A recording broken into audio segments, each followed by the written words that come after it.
Welcome to another episode of The Good Listening To Show, your life and times with me, Chris Grimes. The storytelling show that features The Clearing, where all good questions come to get asked and all good stories come to be told. And where all my guests have two things in common. They're all creative individuals and all with an interesting story to tell.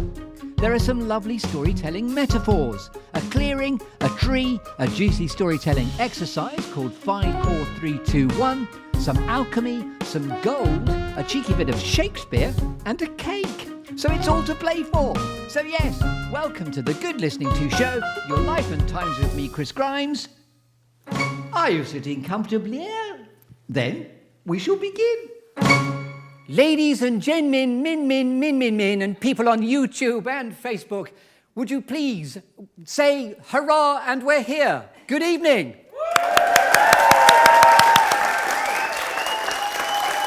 Marvellous.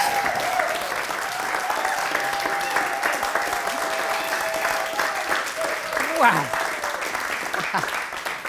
There is a rule in comedy improvisation where if you can't top it, stop it. So that's given us a bit of a tough task now. So that was a very, very jubilant beginning. Thank you. So welcome if you've just tuned in on Facebook and YouTube. Facebook, YouTube, Facebook. Doesn't really matter. They're streaming in. There are billions of people down the old camera lens and hundreds of thousands of people here at the Bath Theatre Royal Euston Studio. Let's have another cheer, please. If you've not seen the show or heard the show before, where have you been? But it's the show in which I invite movers, makers, influencers, mavericks, personal heroes to a clearing or serious happy place of their choosing to all share with us their stories of distinction and genius. And with that imperative in mind, who is going to fit right into that beautifully? Would you please welcome my first guest of the two that we're doing this evening, if you'll pardon that particular expression. Ladies and gentlemen, would you please welcome the king of improvisation all the way from Londinium, Mr. Neil Mullarkey.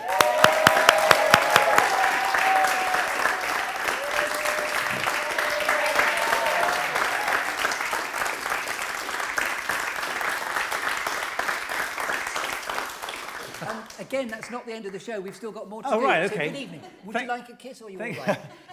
I'll have a glass of water. Yes, decant some water. Thank you. Oh, you've done that already? I got somebody to do it for me.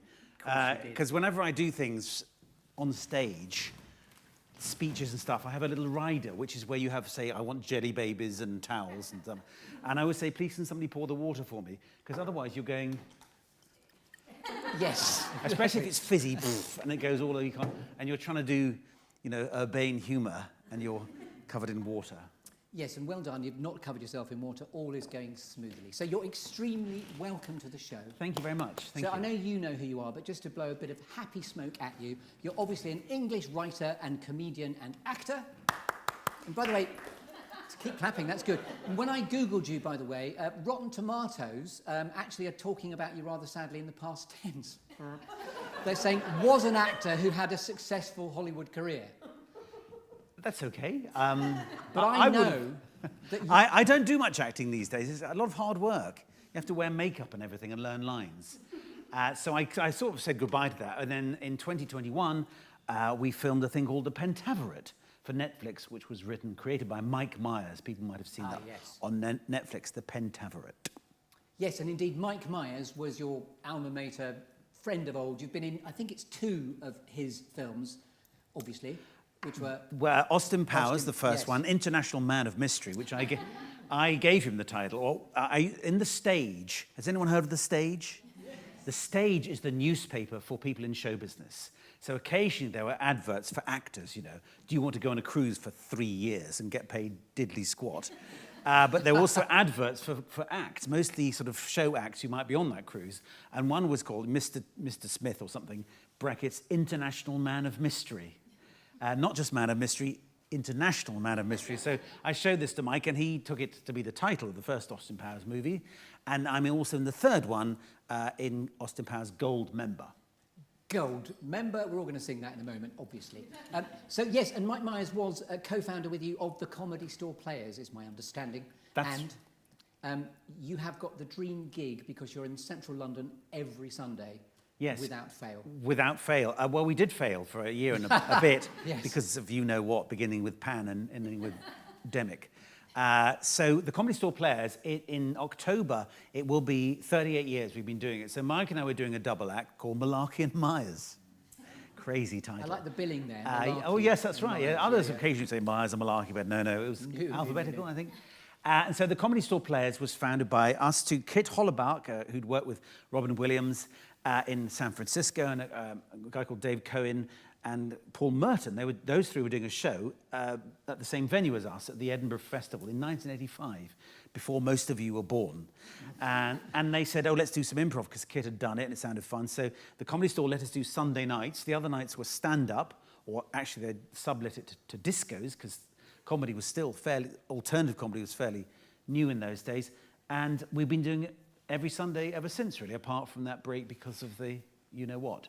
The thing beginning with P and ending in... Yes. So Mike was there in 85. By summer 86, he went back to see his family. His father was not well, and also he was offered the chance to join the Toronto main stage of Second City Theatre Company, having been in the touring company. We may get onto this for a while. But Chris tends to ask me one question. I could finish an hour and a half later. But Second City was the improv troupe in North America. Yes. And Mike taught us improv, the same sort of improv he'd learned in Toronto with Second City. And if I may, I'm sort of following, if you'll pardon this particular expression, in your slipstream, because I'm part of Instant Wit, which has been going back 10 years. We've been going for donkey's years, like 30 years now. And in fact, my co-director, Stephanie Weston's in the audience this evening. Marvellous. But we're 10 years behind you, and you were always the sort of, the pinnacle of, wow, that's the Comedy Store. And I've seen you at least 3 or 4 times in that venue. We're very lucky that we still have this venue. There can't be many performers who've got a guaranteed gig once a week for nearly 4 decades. It's incredibly lucky. Also, we're very lucky because we invite the most brilliant performers to come play with us. So Greg Proops was in town the other day. You might remember him from Whose Line Is It Anyway? He dropped in, and it's people who are much younger than us, happy to come and muck about with the codgers. And it's an incredible privilege to be able to stand on stage for 2 hours, say the first thing comes into your head, and get paid for it. Indeed it is. So it's a bit like Whose Line Is It Anyway, but there's no Clive Anderson and there's no editing. Or TikTok, and they have improv on it, TikTok, where the audience gives suggestions and we act it out there and then. It's a wonderful form of theatre, which before I'd been in it, I couldn't believe could actually work. Yes. 2 hours with no script. No, it's a cheat. So that's a new format you've done then, if you're doing it on TikTok as well. I haven't. Young people do that. Young people. We film some of our bits. Yes, I'm sure you do. and put sort of TikTok-friendly segments. Have a go at my number, by the way. This will make you feel Is very that right? Oh, I say. That was quite. So we do that, but there are people. My niece, of course, who's actually a doctor in her 20s, said, she watches quite a lot of improv on TikTok. So it's young people trying different ways of just improvising in the street and so forth. So it's a really wonderful form of expression, really, to do things that have very little prep. And you're pushing on an open door, because I love improvisation too. And we can't obviously pass much of the evening with noticing you've written a book as well, which we're going to talk about. Have I really? I happen to have a copy in the moment. In the moment. Yes, and you're doing a lot in the corporate arena, which is what we'll get you to talk about too. Yeah, well, actually, about the turn of the century, I was beginning to think of what do I want to do with my life, and actually.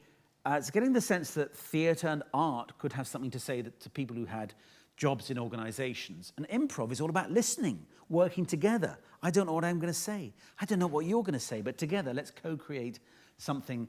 Nobody's got sole responsibility, but we both share the joy of where it'll go. And that is a very applicable skill. And little did I know how applicable it was. It's interesting because actually Bath has many memories for me, because I was thinking of coming to Bath Business School to learn how to do business, to do an MBA, the Master of Business Administration. And one of the professors there said, oh, hello, aren't you the Neil Mullarkey I saw doing improv at the Bath Fringe years ago? I said, yeah. And she said, why do you want to come here? And I said, I think I better need to know about business before I can teach business people improv. And she said, really? Do you? Such a good question. Yes. And I talked to her former boss, who had been a drama lecturer before becoming a business lecturer, then had retired. And he said, "Oh, no, you don't want an MBA. You'll talk like them." And he said, "Management is easy." That's quite Alan Bennett. It was, yes, it was. That was quite good. I think he came from Yorkshire, but he said, "Management is easy. Have a plan, communicate it." And that's very Both of them simple. collectively saved you tens of thousands of pounds. Yes. Well, I did say, Ian, please recommend me some books. And so I read about 10 books to understand a little bit about what I thought was helpful, because improv is about dealing with difference, uncertainty, where's it going to go? What's the customer going to think? Suddenly they do different things. Suddenly the government changes the regulations. Suddenly new technology comes in and that thing now works differently. You're all the time working with uncertainty, so to have that mindset was helpful. And also every conversation you have is a bit improvised, isn't it? There's no script, is there? If there were, it'd be quite a dull conversation. It's like this, our thinking unfold as we go along. Yes, We're making this and shit Ian up as we go Forster, I along. think, said, "I don't know what I think until I see what I write." So much of our life is improvised, but most communication training is scripted. How do you present? That kind of stuff. Anyway, I've leapt ahead. So look, let's get you on the open road then of letting me curating you through Okay. the structure and the storyscape of the Good Listening To show. So there's going to be all the usual lovely stuff. There's going to be a clearing, there's going to be a tree, there's going to be a juicy storytelling exercise called 5, 4, 3, 2, 1. There's going to be some alchemy, some gold, some storytelling apples. How do you like these apples? And there'll be a cake and some Shakespeare at the end too. So let's get you on the open road. So where is a clearing for Neil Mullarkey? Where do you go to get clutter-free, inspirational and able to think? Well, you have asked me this question, and I thought I'm going to give 2 answers. This may well be not allowed, but there's a place which is the Comedy Store stage, when I'm on stage with my fellow Comedy Store players and we're in flow. You want to give suggestions, and we are taken hold by the whims and the gods of improv. We're in flow, the muse comes. It's wonderful. That's a very busy, crowded environment, 400 people on stage, in the audience, 6 on stage. And it's kind of busy and indoors. On the other hand, just getting the train here today from London to Bath, I realized how much I adore the English countryside. So I love being in the mix with lots of people performing, having a crowd, bouncing off other people, but I also love solitude. I think especially since lockdown, when solitude was quite difficult to find sometimes, I just like walking on my own. As I got older, just walking and not having to get somewhere on time. I remember sometimes when I used to do, I do quite a lot of international work, and in those days when you went to New York, your phone wouldn't work because you didn't have coverage. Yeah, I remember. And now you can. And it was just lovely to think, nobody can get me. And you're off to Zambia tomorrow, and you Yes. easy. And you said that the dream is that you've got 3 days of. Well, going it's not off- such a off dream grid. now, because of course, what's going to happen with, my aged in-laws and my own mother. So that's a bit worrying. But it will be nice to be not having to answer to timetables. I Yes. quite like that. I like just walking and thinking I don't have to be anywhere for an hour or 2 or half an hour or 3 hours. But I particularly love the English countryside. I used to live in Sussex, and my heart just lifts looking out of the window as I see that particular stone that you have on the way here, those little villages, that Cotswoldy look. So I like that as well. I like the solitude, and I like being busy. And dare I say, this could be many of the answers. The paradox Yes. that I couldn't do without this, and I occasionally seek out that. And there's that lovely Nietzsche quote, if in doubt, walk it out. So I completely relate to the idea of being outside. Well, walking. actually, absolutely. St. Augustine, I think, said something like, no problem can't be solved by a walk.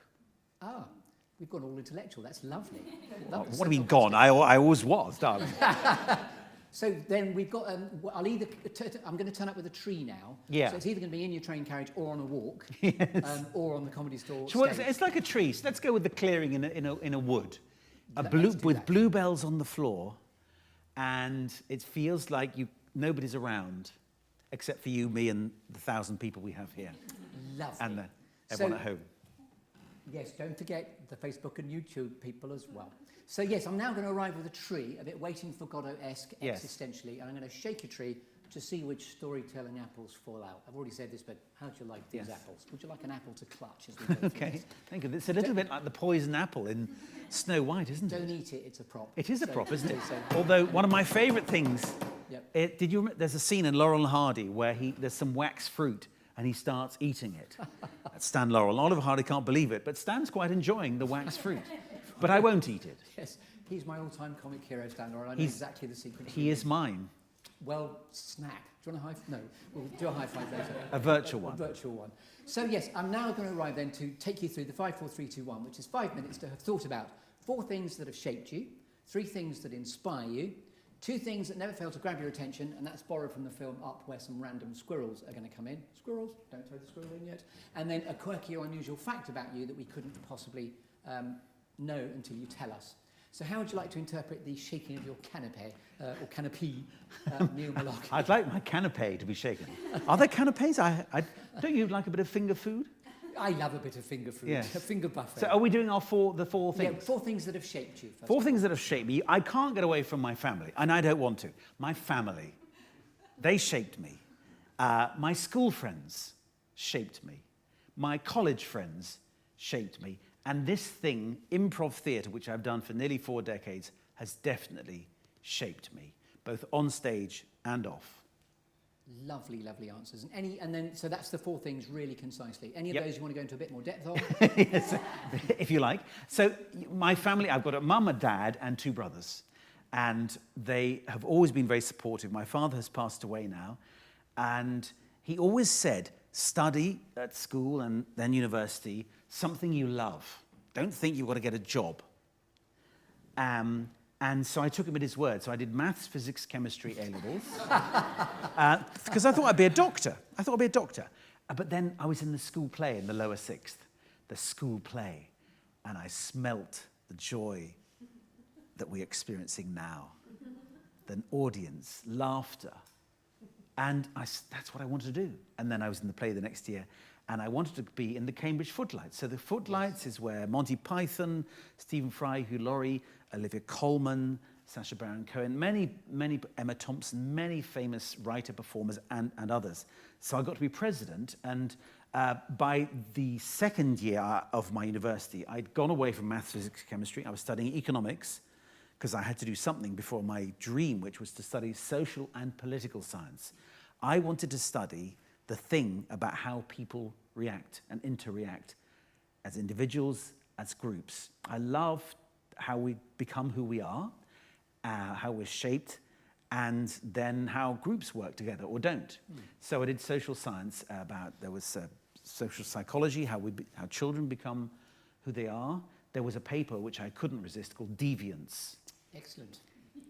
Deviance, which was basically about how society, others, certain people, otherizes. If you're not in the mainstream, how do we see you? And of course, in the 1980s, that was different from how it is now. But there was an essay, for example, on is there such a thing as a criminal personality? Is there? Are we all doomed to have no These are rhetorical questions. free will? Yes. But are we all just prisoners of our past? Anyway, so my father said, do you want to do this? Yes, I do want to do showbiz, Dad, I do. And he said, okay, do it. Whereas my brothers, one was a chemical engineer, one was an accountant. Very proper jobs. And it was funny because soon after I graduated, I was on the dole. Is it called that anymore? Supplementary benefit, income support. Not very much money, but more than they get now. And my rent was paid, which is unthinkable now, perhaps. Anyway, so I heard my mum on the phone to one of the family friends. Oh, yes, Neil, yes, he's trying to break into show business. And I remember she asked me, what are you going to do? Because I was thinking, it's easy, just go to Edinburgh and get on Radio 4, easy. Piece of cake, yes. And, eventually that did kind of work. And she thought, are you going to just send off applications to those adverts in the back of the stage? They need dancing girls on a cruise to Norway. Perfect casting. C'est moi. Yeah. In fact, one of my friends had got a job as assistant director of the Belgrade Theatre in Coventry. And they said, come on, audition for the Panto. Panto, yeah, funny, buttons, I can do that. It turned it was an audition for the chorus. Oh. So it was first thing, so we all looking around, everyone's in leg warmers and stuff, and then on come this choreographer. Now, first of all, we do a bit of this, and she was saying words I didn't understand. There were obviously choreographed moves, and I let myself out gently, and my friend said, oops, I got it wrong. So life in pantomime was not for you? Was not for me. So that's my family. They've always supported what I do, been slightly mystified by it. My school friends, that's when I realized laughter was wonderful. We laughed a lot. Monty Python, we still laugh without even really saying much now. Yes. That's when I became a little bit of who I am now, opening up my eyes to where the world is, perhaps some of my values and my sense of humor, for sure. My college friends, so I had some college friends in my college, and I had some Footlights friends as well, all of whom have shaped who I am, my sense of humor, and just this, again, when I'm with my college friends, it's just, I don't have to be anything other than who I am, which I'm still trying to find, but I know I'm that person that I was then, even though I'm fatter, older, and grayer, and I feel very much at home with them, and something about that period in your life it forms who you are. Mm-hmm. Later on, perhaps I'll talk about how we do develop, but those are the things. And then this thing came along. Mike Myers was selling tickets for a show. Mike Myers, I should say, was selling tickets for shows in the ex-Cambridge Footlights. We'd gone on tour to Australia, came back. We're now a year out of Cambridge, so next year's lot could use the name Cambridge Footlights. So that's Steve Punt, Hugh Dennis, Nick Hancock. Mm-hmm. So we put on our poster ex-Footlights, and we're playing a tiny theatre in Notting Hill, and there's a bloke selling tickets for us. He's in a wheelchair. Not because he's a wheelchair user, but because we'd use all the proper chairs on stage. We thought it'd be funny why the audience was coming in to be eating crisps and stuff like that. It wasn't really. They just thought we were odd. Anyway, so he was Mike Myers. Now, in 1985, he wasn't anybody famous. He'd done pretty well in Toronto, he'd done child acting, and he'd been in Second City, and he had a character called Wayne, who at that stage came from Scarborough, which is not very glamorous suburb of Toronto. Years later, he'd moved him to Chicago, Aurora.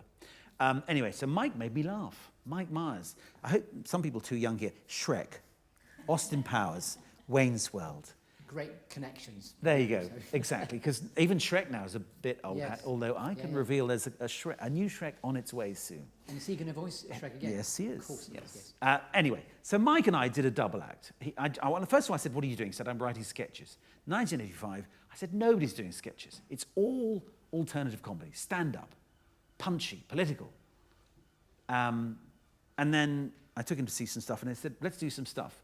And we did sketches, which were very well received because they were quite different and energetic, and other comedians liked us because we weren't treading on their toes, I think, and we looked like we wanted the audience to have a good time rather than to hector them.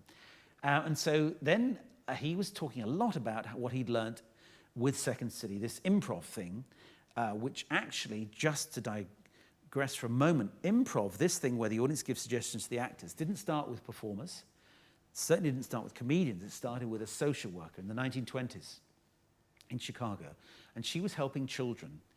They were a bit shy, perhaps they were disadvantaged, perhaps they weren't even native speakers. She created exercises to give them the confidence to speak up.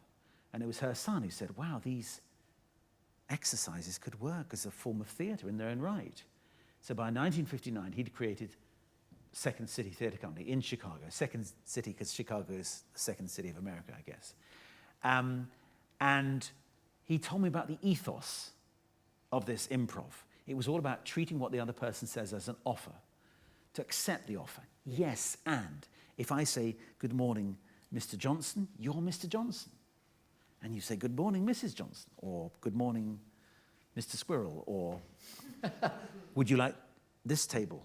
And the egg and bacon, whatever. So yes, I'll have egg and bacon. So you gradually build up the scene together. And Del Close was one of the founders of this thing in the 1950s.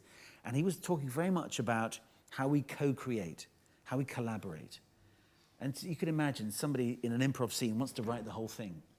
And he said, don't do that. Bring a brick, and together we will build a cathedral. That sense of collaboration through the uncertainty, all we know is that we're doing it together, really affected me. as well as going on an improv workshop for a couple of weeks with Desmond Jones, the Desmond Jones School of Mime. He taught, I think he taught the Greystoke as a movie, taught people playing gorillas how to move. In fact, I know Tarzan, because Tarzan had been brought up by gorillas. Anyway, he'd also worked with Keith Johnston, who was one of the gurus of improv here in the UK. At the Royal Court is a writer's theatre, but in the 70s, Keith Johnston said, we can make much better theatre without writing. So I learned in that time some improv. Mike was talking a lot about how we endow somebody with something. So if I say, Chris, it's great that you got out of jail, that's a scene. There's a story there. Yeah. Rather than going, hello, who are you? What's going on? And also things like, there's a squirrel. Ah, a squirrel, what's going on? Ah, is more fun than squirrel. Look. Can I just commend you for the bring a brick and we shall build a cathedral? I thought that was lovely. I know, I have said it virtually every week since I read it. And it makes me tingle every time because I'm not good enough on my own. I've done some stand-up. I find it very lonely. But also I find in life I'm not good enough on my own. And there's nobody from whom I cannot learn. Having children as well, my goodness, they teach you things. But people of all ages and, dare I say, educational achievements can teach you so much, whatever their story is. So anyway, where was I? Improv, this thing that Mike introduced me to, we formed the Comedy Store Players, we did it for years and have done it for years. It became the thing I really wanted to do more than anything else. I did have a sort of moment at our 10th anniversary in 1995 where I was always the one who used to book who's on, make sure there's 6 people on, and I got a bit tired and I thought, I was also feeling a little bit fed up because I could see that we used to do Wednesdays as well, 2 hours on a Wednesday, 2 hours on a Sunday, doing stuff that then gets forgotten, fluffy, frivolous improv. There's other people at home spending those 4 hours writing novels, film scripts, theatre. Why wasn't I doing that? So I said, I'm going to leave. I'll stop. Make use of that time better. Paul Merton took me for lunch and said, don't leave. You love it. Take 3 months off. So I said, all right. 3 months off. After 6 weeks, I was ringing up saying, has anyone dropped out? Maybe I could come. So you had an improv sabbatical. I had a sabbatical. Yeah. And actually, the moment for me was realizing, not that I'd spent too much time doing improv, I hadn't spent enough. And that was the moment where I realized, actually, I want to do more improv, and the way to do that and to teach this beautiful art form, which is all about vulnerability, all about dealing with failure and not knowing, all about sharing, spread that to beyond the stage. These skills can work off stage. They indeed started off stage with a social worker, giving people chance, young people chance to feel they could contribute. And that has been... I really hadn't appreciated that had come from the 1920s, actually. That was something new to me. Yeah. Yes. Wow. We could now be then, please, on to the 3 things that inspire you. So, 3 things that inspire you. 3 things. I'm going to get cheap by saying people, because I'm inspired. 3 things. I'm going to say Andy Smart, Yes. formerly of the Comedy Store Players, he died of a heart attack. And this is where I have to have my glass of water. 2 months ago. He was such a funny man. Such a funny man. And just full of life. Full of life. He ran with the Bulls in Pamplona. You know that thing somewhere, in Derbyshire, where they play football for about a day with a massive ball, about 300 people, over a river? He'd turn up every year and commentate on TalkSport for it. That thing where they roll a cheese down in cheddar. And people get really badly injured. He'd always be tanking along. But he'd be saying, yes, I'll be there. He ran with the bulls about 50 times. One time he was in a restaurant, he ordered oysters for starters. What do you want for your main course? Oysters. What do you want for your pudding? Oysters. So by the end, he had 48, and the patron came out and said, if you can eat 2 more, i.e. 50, I'll give you them for free. And he ate 50 oysters, and the whole restaurant applauded him. He was a funny, funny man, and he read a book called Hitch in Time, which is about how he decided to hitch around Europe in his sort of the period where he was sort of leaving university and becoming a comedian. And it was all about, he dreamed of being a comedian. Now, for me, the Cambridge Footlights was fairly easy. People had done it before. We used to sell out at the Edinburgh Festival. He went not to Cambridge. He started on the street. He was part of the Vicious Boys, who then won Best Street Act in London in 1984. So he inspired me because he would, and at his funeral, he'd written some notes to his children that they'd found, and many of them were just wonderful, recommending bars across the world. But one was just say yes and then find out how to do it. Just made me laugh. He never failed to make me laugh on stage. So that's Andy Smart, and indeed I could say all the Comedy Store players, really, and our guests. The other one, or two more. One is Frank Farrelly, who is the father of provocative therapy. So when I was in this period of thinking comedy, improv, could bring more to life than merely the hours or two we spend in the theatre, what about the rest of your life? Comedy, I've always thought comedy is a unifying force when done right, which is mostly, aren't I rubbish? Anyone else rubbish? Yeah, me too. Rather than, look at him, he's not in our gang, he's a deviant. He's not in my gang, so I can laugh at him. That's othering, that's bullying. That's what they call disaffiliative humour. Affiliative humour is, we're all in this together. Crikey, how are we going to do this? Oh, we did that, didn't we? We were a bit rubbish, but we were okay. Bringing people together. So Frank Farrelly, I went along to a day at the Comedy Store. I'd seen a poster. They're going to have a day about the theory and science of comedy. So there were sociologists, psychologists, neuroscientists, and there was Arnold Brown, who was one of the comic strips. So in the 80s, there was the comic strip. Alternative comedy, Rick Mayall, Jennifer Saunders, Dawn French, Ade Edmondson, and this 50-year-old accountant from Glasgow. Arnold Brown, yeah. Arnold Brown. And his catchphrase was, why not? Why not?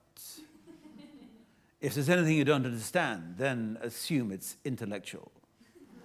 Things like, I've got a cult following me. I've got a cult following. At the moment, it's the Jehovah's Witnesses. So he supported Frank Sinatra once at the Glasgow, whatever, Ibrox Park, I think. We've all done it, yeah. So Arnold, there was a note saying he joined up with a doctor, a proper doctor, to kind of look at how comedy and health were related. And I wrote to them and said, can I play? And so it became the Academy of Laughter and Health.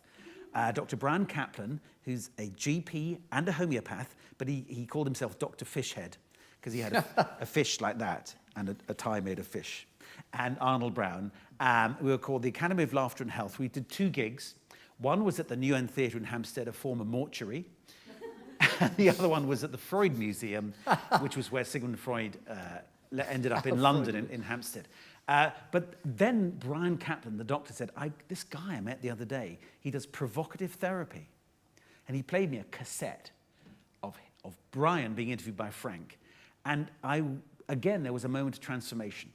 Provocative therapy, Frank Farrelly was a professor of psychiatry, and he worked especially at Madison, Wisconsin, in North America, Mendota State Mental Hospital. So really severe cases, murderers, suicide watch, just people with, they had to be locked up for their own safety. And he had hitherto studied a thing called client-centered therapy, Carl Rogers counseling, which was, just for the funsters here, which is, I can only understand you if I put myself in your shoes. Put myself in your shoes, understand why you feel this way, and you can see that's an ethical way, empathizing. But there was one Friday, he was a bit tired, and he was talking to this client, and the client was going, yeah, my life is rubbish, it's terrible. And Frank went, oh, shut up. You'll never get out of here. And the client went, yes, I will. And it was the first time the client had gone with something authentic and assertive and actually lifted their body. And he thought, I'm onto something. So he experimented with things like, you want to give up smoking? Oh, no. You want to smoke more. You should be smoking more, that's the trouble. And the client goes, huh? What? Do I want to give up smoking? And his whole ethos was, the client has it within them. The answer is within them. And all I'm doing is teasing out what the answer is. I'm satirizing their self-limiting beliefs. And people would say to him, how do you become a provocative therapist? Because there'd be other things like, I want to give up smoking. oh, no, you'll never do it, mate. No, don't bother. And so there are various interventions. Calling out that you're a loser. Exactly. Yeah. And also there's research says that people like, with your name will never give up smoking. Your name's Chris? No.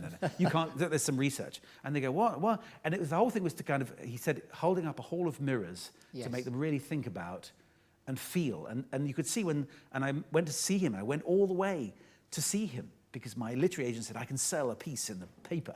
I wrote a piece and they didn't sell it. But I met Frank and his wife, and he was just fascinating. And he said, this is basically, he described it as teasing people back to mental health. By provoking them to do so. Yes, and provoke means provoke for the voice. Yes. Help them find their voice. And of course, it teeters on, it might look like you're bullying them, but you're not. You're doing it, and he always describe it as with open heart chakra and a twinkle in your eye, because you have a contract. In fact, what you do is you do it for this period, and then you stop, and then say, how did that feel? Yes. And so he would do this in front of therapists and executive coaches, and somebody would volunteer, and then they'd film it and stop it and say, how did you know? What did you notice? And so the person could then talk about the process. Yes. And I was absolutely thrilled by this because I'm teasing people back to mental health. Seemed to be a wonderful. Are you chronicling that in this book as well? I do mention about it. Yes. I do, and I use it in my work. Yes. Things like just gently, if people say I can't do this, I might say, well, you can't do it yet. And then tell me about the thing. And then I said, you've just done it, you idiot. You've just done it. What are you talking about? Who's that person you're pretending to be? So just gently realizing that they may have a script internally that may not be actually the one that's helping them. So yes, I talk about it. I talk about Frank in the book, definitely, because that was, first of all, opening my eyes to the possibilities of improv beyond the stage. Yeah. And secondly, I went to see him in the Netherlands, and there were lots of coaches there. I mentioned them before, executive coach. I'd heard of coach, football, basketball, but there are now coaches in business.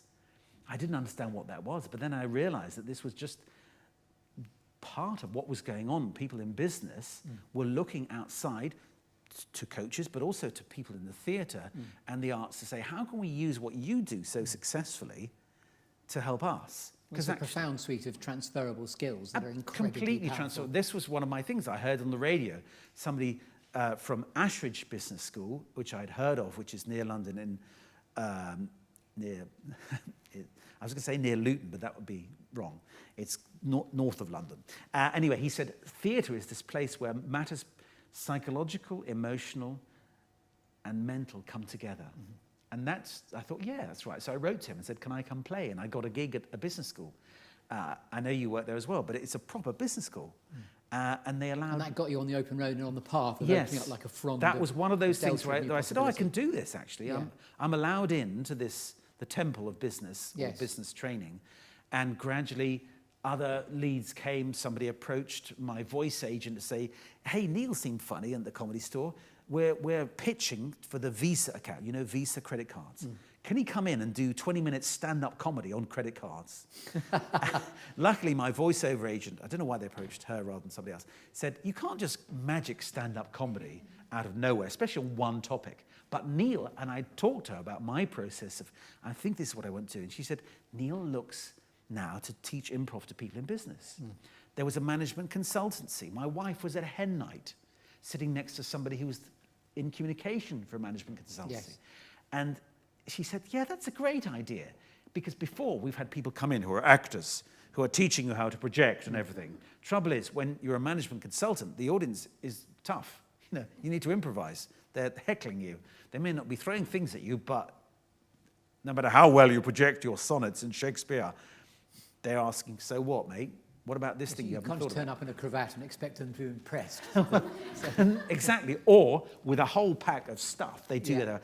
Here's the answer to everything. Yes. And the client goes, well, what about this? And they go, well, that's not in the pack. Let me talk about this. And it links beautifully to the provocateur idea, because you go in as an outsider, almost like a maverick, an outlier, as I do, where you sort of get in there. You're an outsider. You don't know the rules, or you pretend not to. And I can say, well, the boss clearly is an idiot, aren't they? Clearly, Yes. that's the problem. Just get rid of them. And they're going, well, no. Yes. Or, Called it out. The thing is, marketing are all, immoral people. Sales are even more immoral. That's the problem. And they're going, well, no, actually. And I said, well, why can't you talk to each other and realise that you're all in one team? That kind of thing, sort of holding up sort of silly stereotypes of different jobs and functions to say, well, what's really going on here? And how easy it is, for example, for people in a job to say, well, of course, every meeting we do is rubbish. It's all his fault. It's all their fault. And I'm saying, well, why is it? You're in the system. You're in that improv scene. Deal with it. You've got something to do. What was it And you the said whole world before? is always improvising because all making this shit up as we go You along said anyway. before we came on, Yeah. I don't know if the audience at home heard it, which is if you can't top it, then stop it. But why are you in a meeting that everyone knows is a bit rubbish? Why Yes. don't you take some responsibility rather than that and realise this is where provocative therapy came in, which is it's very, very comfortable to sit back and say, well, of course, I can't change anything. It's somebody else's fault. It's sometimes called bystander syndrome, isn't it? Yeah. Where you think somebody else is listening, they'll sort this shit out. Yeah, exactly. And of course, I'm much happier spending all my energy slagging it off behind their back. That's a much more comfortable place than saying, crikey, could I do something here? My third inspiration is Professor Herminia Ibarra. Herminia Ibarra, like, I suppose. She is a Cuban-American professor of business at London Business School. I say her just because she's a very clever person. She was at INSEAD, which is a French business school, the one where I applied. When I was thinking about doing an MBA, I applied to Bath, I applied to INSEAD. INSEAD was one of the top ones in the world, as good as Harvard, I think. And they turned me down flat because you had to write essays. And I was writing essays saying, I want to make the world a better place. I want to use my communication skills to enhance understanding of humankind. Maybe I could work for the United Nations. And somebody said, you idiot. They want you to write, I want to be the chief executive of Hewlett-Packard. I want to run my own business. I want to be running a business of £45 billion.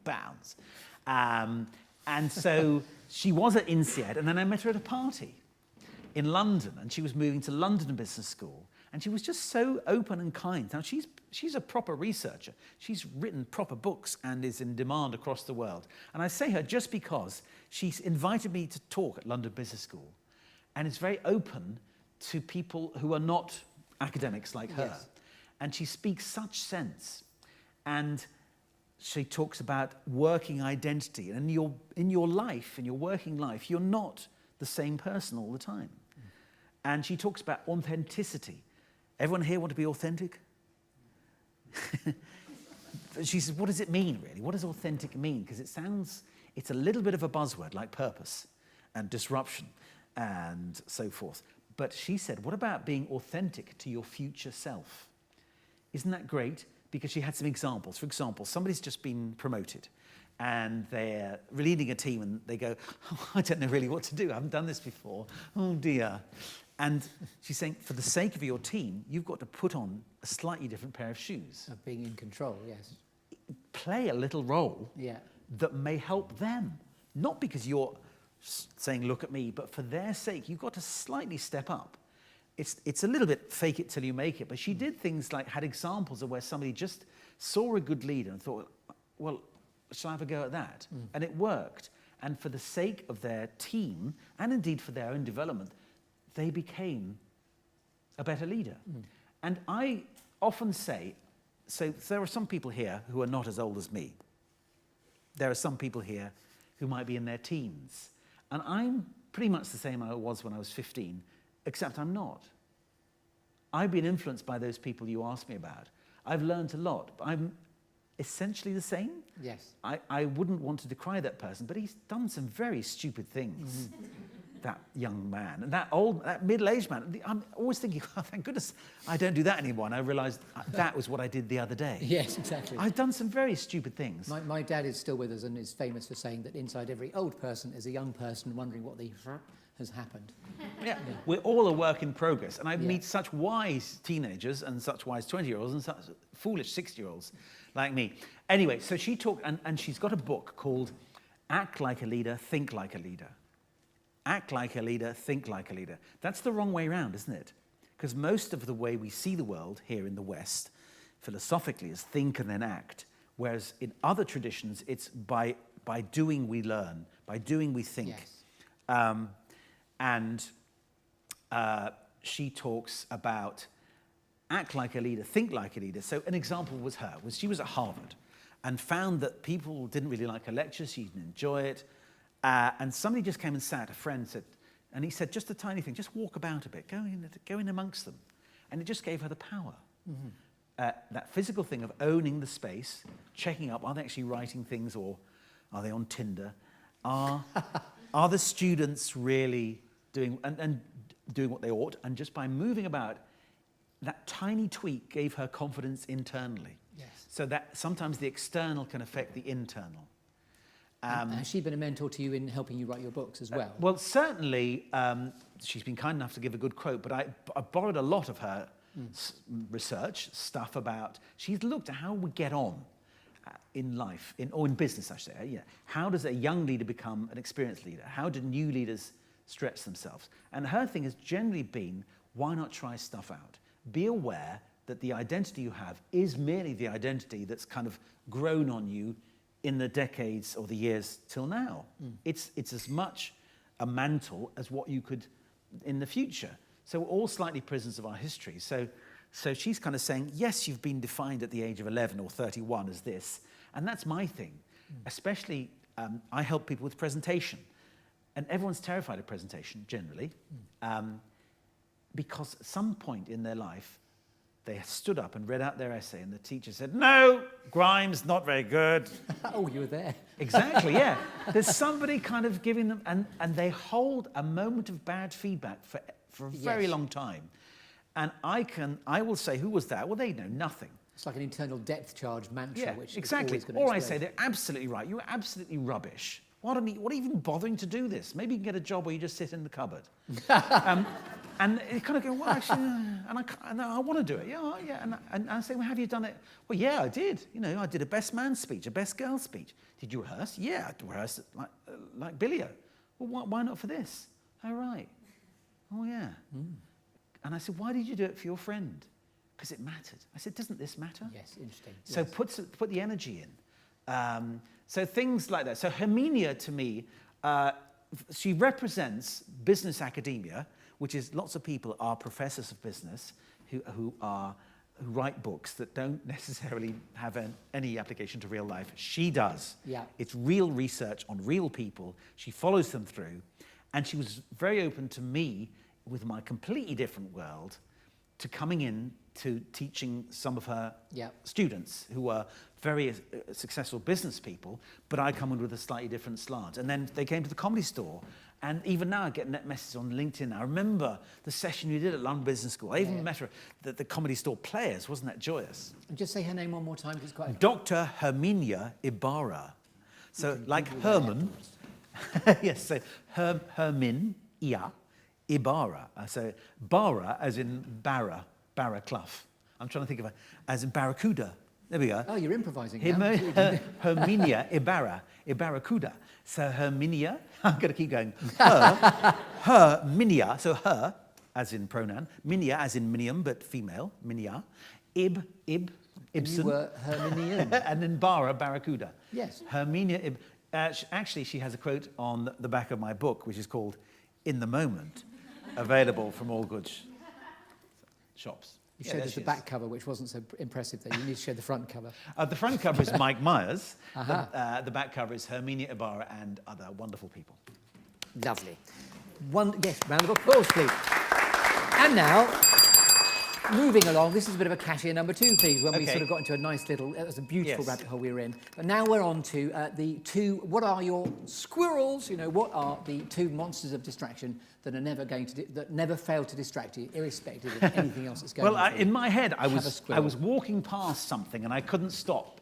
I had to stop and couldn't go on. That was sort of how I pictured it when you described it to others. And I can't go by a cricket match without stopping. I just have to see at least one ball. It could be just kids in the street, it could be the village green, it could be on the telly and the test match. I just need to see how's it shaping up. What's the bowler like? Fast? Oh, that was a good one. It whistled past the wicketkeeper's gloves. Yes, or just, it's a stick and a tennis ball in the most unusual environment. I just have to stop and see. And I'm looking back.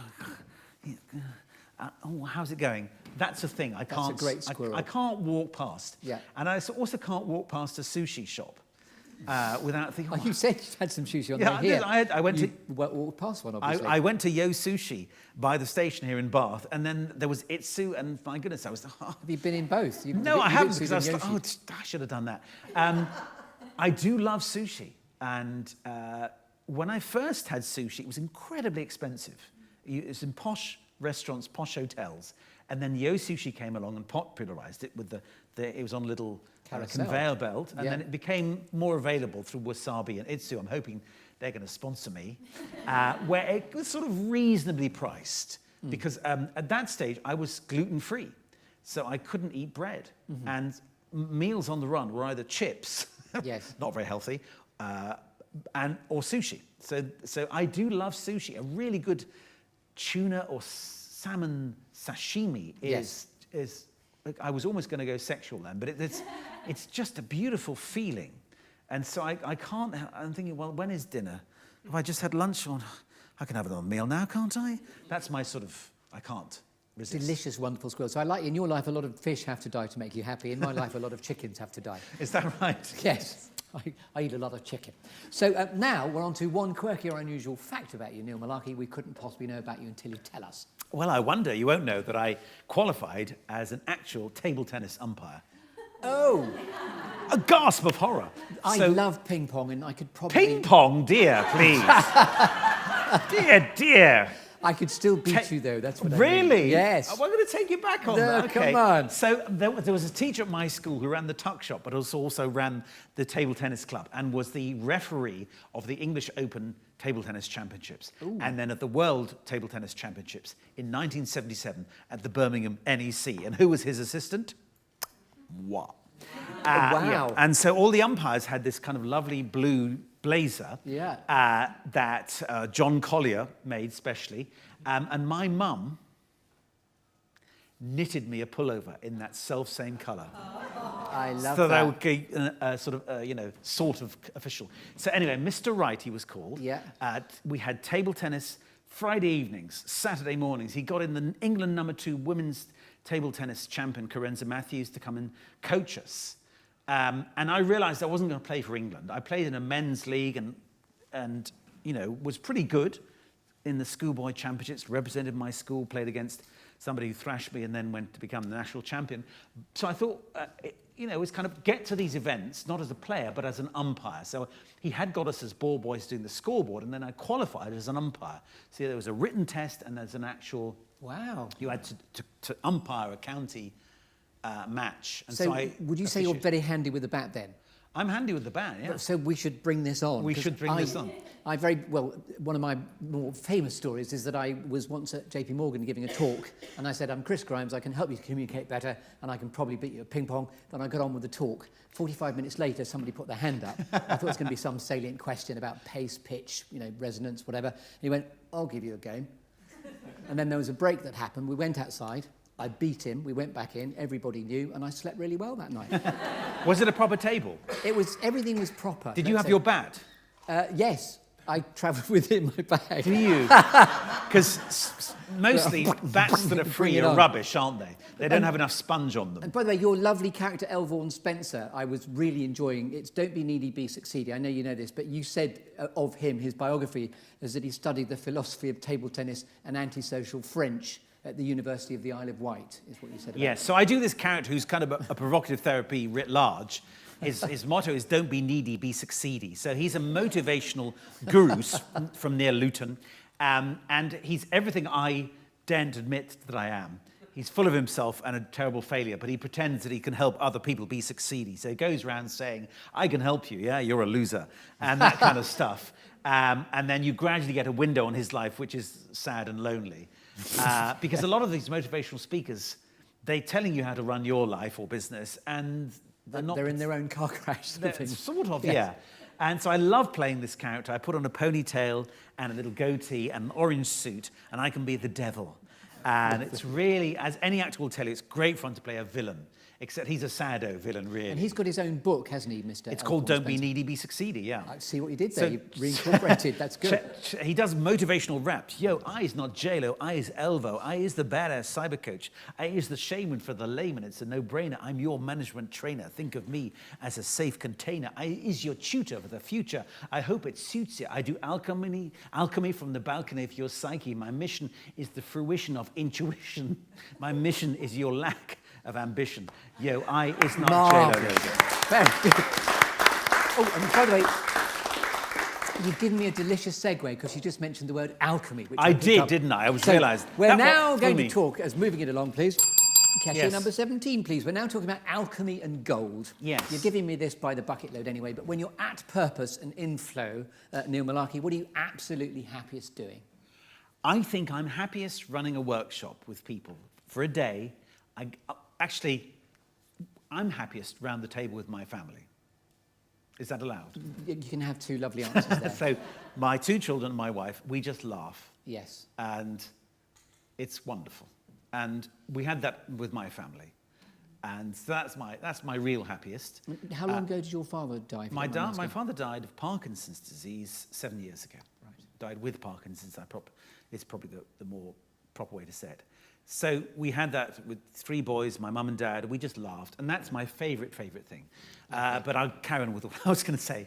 I find a lot of families don't eat together, and we make a big thing of it, and which means my children eat vegetables because they see us eating and vegetables. a lot of sushi if you're cooking. Well, no, my wife hates sushi, so that's another reason why I can't go by, because it's like she doesn't like Indian food either. So any opportunity I have to these illicit foods, these contrabands, when I'm not in the family environment, I'll go for. So we sit around, we laugh, and that is my joy. That's when I'm truly How old are your happy. children? They're 14 and 18. Wonderful. But we've always eaten together, even when there were 14 and 18 minutes. So professionally is doing a workshop. I introduce people to this beautiful gold, which is improv, where you don't know, but if you trust the process, you listen to your fellow player, you build on what they give you, beautiful things happen. Stories emerge, humor happens, laughter. The quietest person becomes a funny person, not because they're doing gags, but because they're open and they're enjoying the vulnerability. So that's and I get to know them in a day. So that's what I love. My sort of at-home life, being around the table. I don't have to rush somewhere. None of us has to go and do homework upstairs, which sometimes, weekdays. So it's a weekend probably. Is it a circular table? So you've even got a theatre in the round going on with we the comedy really improvisation? want a lazy Susan. I have to tell you, I'd like a lazy Susan. We don't have it. We just pass it. We actually bought a house. What is a lazy Susan? Sorry. It's in a mostly Chinese restaurants, but other places. Yes. It's a roundy yes. thing. Oh. You put it on the thing and you send the rice round. Yes. And then if you can have fun by sending it too fast. But you take a little bit of rice. That's you send it centrifugal round. rice. The centrifugal thing. It's called I don't know why it's called a lazy Susan. Maybe Susan was lazy. But we'd like one of them. We actually have a square table because the people we bought the house from somebody and they said, this table's too big to get out. It was actually made in the house. Can you buy it? They were old boat builders. Well, actually, it's a sculpture and a piece of granite. Oh, wow. So it was stuck together in the house. Yes. So to get it out, you'd have to break it, which is virtually impossible. Are you going to convert that to a lazy Susan? Is that Well, we want one on top. One on top, yeah. So we pass it round. Yes. There. Anyway, it was funny because they said, can you buy this table? I said, yeah, all right. And they said, this is what we paid for it. Oh, right. You don't get a discount? No. But we love it. It's lovely because you can put hot things on it. It's straight marble. So it's been absolutely wonderful. So that round the table, then running a workshop with people I get to know who are slightly scared of my world. Yeah. And then by the end, they're lapping it up and they're saying, I want to be a comedian. I want to do improv for the rest of my life. Marvellous answer, and I'm right there with you. So Now I'm going to award you with a cake, please, Mr. Mullarkey. So this is where you get to put a cherry on the cake. First of all, do you like cake? You like sushi? I like cake very much. In my gluten-free days, I would scour the world for gluten-free cake, and there is plenty of there are plenty of options. Polenta cake, you know, non. You said when you were gluten-free. Yes. Have you moved past that and you're now back on the gluten? I'm turbo? back. I just eat gluten. You know, mainline gluten. Yeah. I was off wheat, gluten, and dairy. So what put you back on it? Because normally when you're off it, you're off it. I got better. Marvellous. So we're going to give you a cake of choice then. So what flavour cake do we want specifically? Polenta? Or you want to go No, for I think I might go. I might go Victoria Sponge. Would you like to hold this? I tell you what I'm going to go is my family, my children, have learned to make a brilliant courgette cake. Ooh. That sounds boring, doesn't it? It does sound But boring. It's basically banana cake with a little bit of courgette in. So it's really moist and tasty. The courgette is kind of shredded, and you've got some bananas in there, and it's just joyous. It shall be yours. And then this is the final storytelling metaphor where now you get to put a cherry on the cake. And this is stuff like, and we'll do it one at a time, what's your favourite inspirational quote that's always given you succour and pulled you towards your future? Always given me. Well, this afternoon I realised I hadn't got one.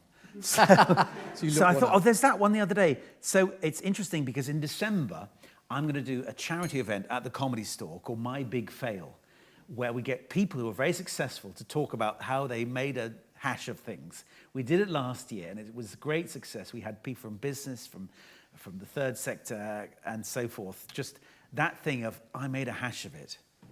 And it's such a wonderful thing to purge that.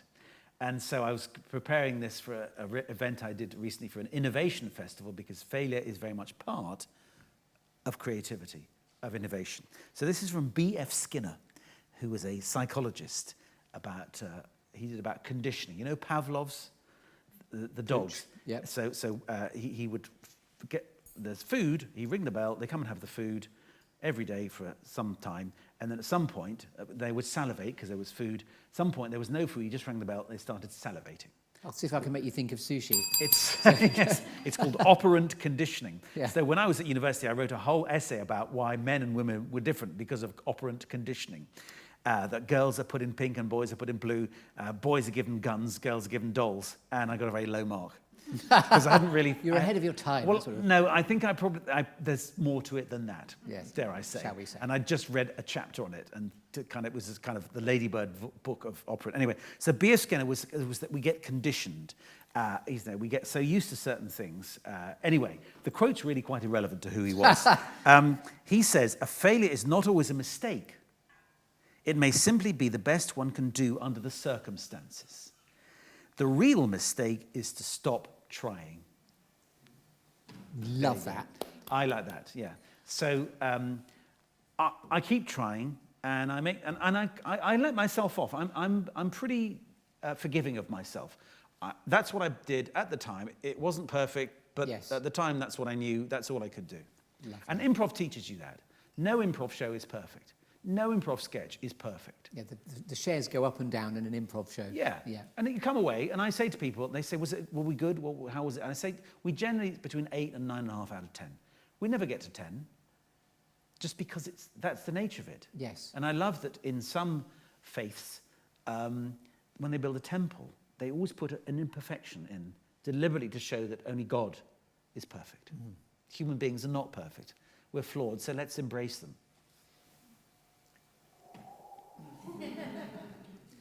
Allowing a bit of nice, juicy silence there. What's the best piece of advice you've ever been given? The best piece of advice, I really struggle with this, and I'm struggling now. Actually, it might be my wife. When I was thinking about doing an MBA, I was thinking about stopping doing the Comedy Store Players, so I could. And this was after I'd come back and had my sabbatical. And I said, maybe I'll go and live in Bath, for example. What a beautiful city. Isn't it really lovely? I was just walking through it this afternoon. This is, it turns out also my grandparents are buried in Bath. Oh, right. Gosh. As it happens, because my father grew up in what was then probably Somerset. So I love Bath. So the chance to go and study in Bath was too much to resist. In the end, I did. And she said, do you really want to give up the Comedy Store Players? That's the one thing you love. All the rest with auditions and reading a script and thinking I should audition for this. I've been told to by my agent it'll help my career, but it's really not a very nice script. So he just said, don't give up the Comedy Store Players. And that was the best piece of advice. It's like a factory default setting, which I'm understanding you're bringing to the equation. Even your book, In the Moment, it's the idea of being present to just let's be in the now and see what happens. So Yeah. I love similarly, whenever I do an instant wit show, that's like a factory default reset as well. So that's very relatable. What advice, notes would you proffer to a younger version of yourself? I suppose it will be nothing is forever, and especially mistakes. Any decision you make, it can lead to something else. So the choices you make are not final until you die. And that may happen tonight. Maybe that's, I shall eat my own words. But basically, I wanted to be a doctor when I was doing my A-levels. I wanted to be, go to Cambridge, and I got to Cambridge. I thought I'd be somebody who'd write and perform sketches. Yes. And I realized improv was the thing that I loved. I thought I'd spend most of my time doing showbiz. Then along came the idea of working with people. I thought, I didn't think I'd have children. I was lucky that that happened. So all things occurred despite what you thought was the final state or the continuing state. Yes. Nothing is not changeable, to be terribly ungrammatical. Everything can develop and evolve. No decision is final. Lovely. And now we're ramping up to a bit of Shakespeare in a few moments. And this is a very authentic prop, by the way. This is the actual, not first folio. The one that he wrote? No, Yes. Shakespeare didn't sign it. Do but I have to do some Shakespeare? No, you can if you like, but it's actually borrowing from All the World's a Stage and all the men and women billed players. And we're going to talk Yes. about legacy momentarily. Yes. But just before we do that, can I please pass the golden baton, please? So, who in your network, now that you know and have experienced this from within, who do you think you'd most like to pass on the golden baton to have an experience like this in the Good Listening To show? Well, I think you should ask Ruth Bratt. You won't know who she is, perhaps, or maybe you will, but others may not know. Ruth Bratt is a wonderful performer. If you have seen a TV show called People Do Nothing, an young people's comedy, it was on BBC Three. I'll tell you later. Ruth Bratt. So she plays Roche, short for Rochelle. She's the girlfriend of one of the main characters. They're DJs running this kind of lowbrow radio station. If you travelled on British Airways a few years ago, one of the characters was the one doing that video where he was trying to get Joanna Lumley and others to act, and he was kind of that guy. So she's the girlfriend in that. She's also one of the creators and mainstays of a thing called Showstopper, which is an improvised musical. Yeah. Now, despite all I've said about failure, yes, you can do anything, the one thing I can't do is sing, yet. Yet. And I was told by somebody, get off the stage, you can't sing, by the musical director of the Cambridge Footlights pantomime, which I was directing. Get off, you can't sing. Get off, you can't do singing. And so I could sing in my heart, in my head, so one day I'll learn, but she can do, if you know who Josie Lawrence is, you know, she is an amazing person who's a brilliant, funny improviser, can sing improv songs like nobody's business. A few years ago, she said, I've done this show in Edinburgh. Ruth Bratt should come and be our guest, and she has guested with us many times. She's also, so she's part of Showstopper. She's done various things at the Edinburgh Festival, acting, writing. She's in Ricky Gervais's Afterlife. I think she got cut quite a lot, but she still gets paid. That's how it works. Perfect. Anyway, so she's just a wonderful person. Thank you. She's got wonderful stories. She, a few years ago, decided to learn to do pottery. She's brilliant at pottery now. So there you go. Thank you. But just why not? Why wouldn't you? Why not do a thing? Learn to do a thing. Perfect. Thank you. So now we're on to the Shakespeare, and inspired, as I said, by All the World's a Stage, all the bit players, how, when all is said and done, Neil Mullarkey, would you most like, and I've got a lovely sound effect I like to do now, how would you most like to be remembered? Well, I'm going to borrow this from Frank Farrelly. I'm still doing the sound effect. We can cut that bit out. So do you want to hold that too while you do that? Okay. How would I like to remember? I'm going to borrow this from Frank Farrelly, the father of provocative therapy. He said he'd like to be remembered by the words, he made some people laugh sometimes. Lovely. Where can we find out all about you on the interweb, and particularly where can we go and find out about your book, please? Okay, yeah, I was going to read out a bit, wasn't I? You can do that too. We can put it on a metaphorical plinth at this moment. Okay, well, It was.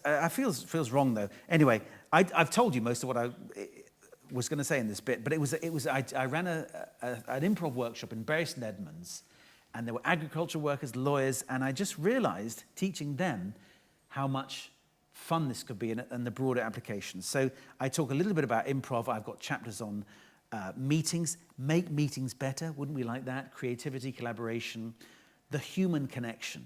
And luckily, I wrote this after the pandemic.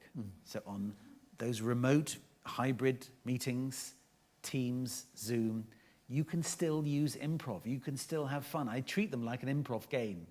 What's going on in your background? Oh, there's a bicycle. Oh, there's an Amazon delivery man. Oh, there's a... In your person. In your case, it'll be a chicken, but there could be a Not for pet. long, I'll eat it. So lots of stuff about how can you get on better in life and work, serendipity, how we don't embrace serendipity in organisations, whereas in theatre and art we do all the time. Something happened by chance. Oh, that's good. Keep it in. So the book is called In the Moment. Basically, it's how to use some improv skills, so thinking on your feet and so forth, adapting, working with somebody else, and also I have my cake and eat it. There's times when you need to be fully prepared, organised, when doing a presentation, for example, or a meeting where there needs an agenda, there's not much time, you've got to get the budget sorted. There's plenty of time you've got to prepare, but also the moment could be the moment, in an improv moment, 2-3 seconds, but also the moment, as I may have implied in my story, that 6 months where you thought, actually, what is it I want to do? That year, that 5 years, where slowly a dawning comes upon you. And a moment can be something you look back on and realize it was a moment in history. And so basically saying to people, when are the moments that need to be prepared? And when are the moments you need to borrow the skills of ne'er-do-wells improvisers like us? So it's called In the Moment. You can get it on Amazon, Kogan Page, Waterstones, W.H. Smith. But neilmullarkey.com is how people get hold of me. Yeah. I'm on Instagram, Neil Mullarkey. I'm on Twitter, Neil Mullarkey. I'm on Threads. Oh, go you. Neil Mullarkey. And with a name like Mullarkey, you were born for a life in showbiz and titting about, well, basically. Tell that to my brothers. One's an accountant, one's a chemical engineer. And my mum was a maths teacher. So you've got away with the Mullarkey. She wasn't born a Mullarkey. But so, yes, it wasn't nominative determinism. I stepped out a little bit of the family route. But, of course, we all have to find who we are in a way. So people did think it was a made-up name, but it's my real name. If I knew you better, I'd show you my credit cards. As this has been your moment in the sunshine in the Good Listening To show, Stories and Distinction and Genius, is there anything else you'd like to say before we go into a bit of a segue into an audience Q&A? So is there anything else you'd like to say at this point? No, I'd like to say thank you for having me. Isn't he great? Thank you. And thank you to everyone in Facebook and YouTube land for listening. If you have, you may have turned off 10 minutes ago. And to everyone here, you've been so generous. Thank you very much. And we'd love to answer some questions. We'll give you a huge round of applause in a moment. But now we'll move on to a Q&A if you'd like to do that. So what questions might you have for our illustrious guest, Neil Mullarkey? Oh, there's a microphone. And everything. And everything. Oh, yes. Thank you. I'm going to come among the people. There you are.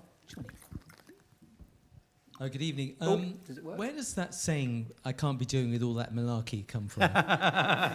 Thank you. I did a show called All That Malarkey. If you don't know this, sometimes you say, all that malarkey, all that nonsense, and there's that phrase, all that malarkey. It's not spelt my way, it's M-A-L-A-R-K-Y. I looked at this, and nobody actually knows. So I did a show called All That Malarkey. So anybody called Mullarkey, I said, you can come for free, whatever the spelling is. And I'd looked in the phone book in London, small fringe theatre, probably even smaller than this. And so I thought there's about 10 Mullarkeys in London. 25 people turned up, quarter of the audience probably. And their maiden names, whatever, they had birth certificates. Oh, they said, we're ex-directory. So, and there were architects and the people, all sorts of walks of life. So we don't actually know. There were various things if you look on the internet. It could be that there were some builders in New Jersey. It seemed to be that this phrase only came to be in common parlance in the 1920s and started in America. Maybe there were some Mullarkeys, which is an Irish name, who were builders who give it an IOU that was worthless. This is a load of malarkey. Somebody says it's from the word lark, larking around, so sorry, I can't help. That's a very good answer, though. Thank you. Considering you didn't know. That's very good. Anybody else have a question, please? Yes. Do you still have the umpire's jumper made for you by your mother? Lovely question. I don't, and I remember giving it away because I grew out of it, and that's very sad. It is sad, yeah. I don't, but I have my mum's love and my love for her, and she's 91 now, so she can't, one of her biggest regrets, she can't knit like she used to, but she's still a demon with the jigsaws. But she knitted everything so much for a long, long time. This is going to get sort of soppy, but she bought a doll for when my niece visited, who's older than my children. And whenever my niece visited, the doll would come out. And my mum knitted stuff. My son was born 3 weeks premature, was very, very small.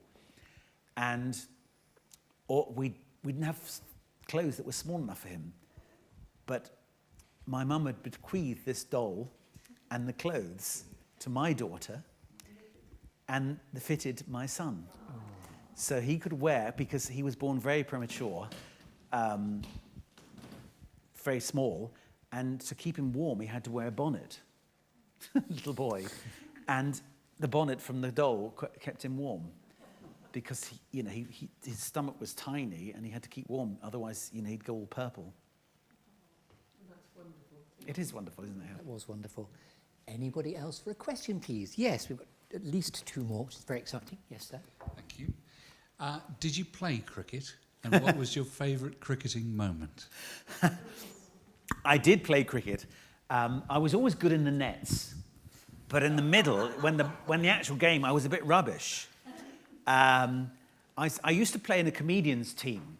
So Arthur Smith, you might have heard of Arthur Smith. So he'd have a team versus a team run by my friend Chris England. So if anyone's seen a play called An Evening with Gary Lineker, it was written by Chris England and Arthur Smith. So it was Arthur Smith versus An England 11, because it was Chris England. And every year there'd be a prize giving in the pub for most amusing moments. And there was always a prize for best catch while smoking a cigarette. And Andy Smart won it regularly. On the boundary. There we go. So those are my favourite cricketing moments. And Bill Bailey used to play, Hugh Grant. It was fun just to have those Sunday afternoons where nothing really mattered. We were all a bit rubbish. Bill Bailey was a mean fast bowler, by the way. So yes, Andy Smart catching the ball while smoking a cigarette. Wonderful, thank you. But kids, don't smoke. Next question. Sorry, good evening. You've highlighted the values of improvisation skill and the relevance of it. Does the comedy bit become a big pressure? No, because actually the initial thing of improv was not comedy. It was social work, and then it became theatre. How do we make theatre? How do we make stories? And fairly easily, comedy just was an easy byproduct. So if you've seen the Comedy Store Players, and I urge you to come and see us, but there's lots of improv for instant wit. Go and see an improv show. Then you'll know that the comedy just arrives through the trust and the vulnerability. It sounds awfully soppy, doesn't it? But I'm at the Comedy Store.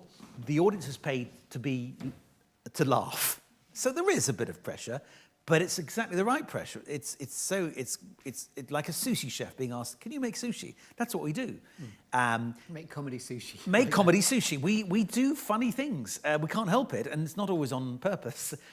There is a thing sometimes, we call it gagging, when somebody inserts a joke to a sketch that spoils it. It's funny how it's frowned upon, and gagging is both a joke but also stopping somebody else speak. So the pressure is very light. The pressure is very light. The only time there is a pressure is sometimes the Wednesdays before Christmas. You used to get office parties who didn't realise that what we're doing is quite fragile.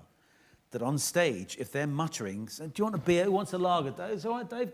That's really off-putting. That's the worst kind of heckle. If somebody shouts out, chicken, that's fine. Oh, yes, of course I'm a chicken. That's fine, we can play with it. but if there's a general hubbub. So yes, there is a bit of pressure, but it's fine. It's good pressure. It means that we don't worry if there isn't a laugh every 30 seconds, which stand-up comedians might, because we know that actually what's happening is the story. Lay the foundations of the story, and then humour comes later, like sitcoms, I dare say. Thank you. Wonderful. Are we done with questions, do we think? So, just a quick announcement. Thank you for being here also not on LinkedIn, on Facebook and YouTube. And yes, check out the website for the show as well. I didn't show you that, by the way. Squirrels, there will be squirrels. And apparently they do that when they're looking at a really precious bunch of nuts. Thanks for coming. So this is next, Rosie Cavaliero, more squirrels coming. So look at the website, which is www.thegoodlisteningtoshow.com. By being in the show, you also get to be on UK Health Radio, where there's an audience reach globally of about 1.2 million across 54 countries. Woo-hoo-hoo-hoo. So check it out, and if you want to be in the show too, there are a number of series strands as to how you can do that. So if you've written a good book, for example, or you might want to talk about what you do and get an audience to be really clear where to go and find out all about you, then that is where you should go, goodlisteningtoshow.com. So ladies and gentlemen, would you like to say anything else, lovely man? No, thank you so much, everyone. Thank you, Chris. Thank you to everyone who's been doing the stuff to make sure that the people on the live stream are watching this as well. Thank you. Oh, thank you for that segue too. And I'd just like to sincerely thank the wonderful Chris and Pete from Spiralux who have done all of this. I walked into Spiralux looking for someone to help stream, and then by a brilliant coincidence, Chris was someone I used to supply teach when I was in the wilderness years of being an actor at Filton High School. And he didn't quite do this, but he was like, oh, all right, Mr. Grimes. And then he was keen to help me from that point on. So he's an absolute legend. So can I have a quick round of applause for them? And again, and Pete as well. Ladies and gentlemen, you have been listening to the Good Listening to Show. Thank you very much indeed, Neil Mullarkey!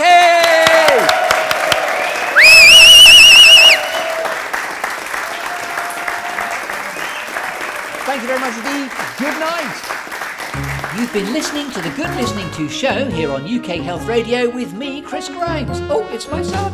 If you've enjoyed the show, then please do tune in next week to listen to more stories from the clearing. If you'd like to connect with me on LinkedIn, then please do so. There's also a dedicated Facebook group for the show too. You can contact me about the programme, or if you'd be interested in experiencing some personal impact coaching with me, care of my Level Up Your Impact programme, that's chris@secondcurve.uk. On Twitter and Instagram, it's @ThatChrisGrimes. So until next time, from me, Chris Grimes, from UK Health Radio, and from Stan, To your good health. and goodbye.